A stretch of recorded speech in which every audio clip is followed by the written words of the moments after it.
On se retrouve donc pour cette revue de presse de l'économie.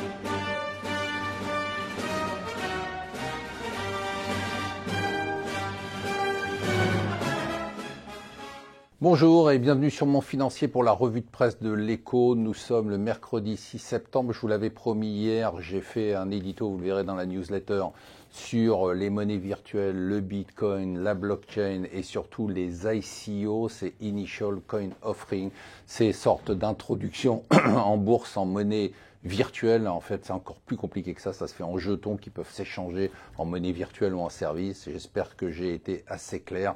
Si ce n'est pas le cas, n'hésitez pas à me poser des questions. Macron aime les start-upers, les créations d'entreprises.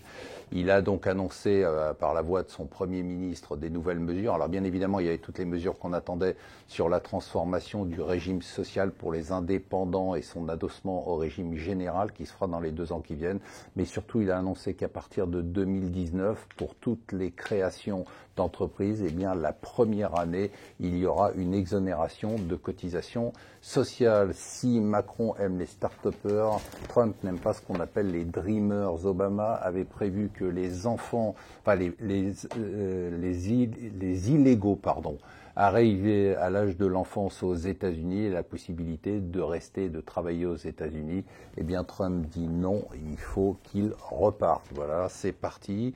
Il essaye de compenser son électorat de base et bien évidemment lever de bouclier des entrepreneurs, notamment dans la Silicon Valley. On se demandait comment Lego pouvait rester le fabricant de jouets le plus profitable du monde malgré le tsunami du digital. Et bien voilà, c'est déjà terminé. Ils viennent d'annoncer des résultats qui sont les pires depuis 10 ans et vont licencier 1400 personnes. Hier, petit coup de mou sur Wall Street. Alors on parle quand même d'une baisse simplement de 1% sur le Dow Jones.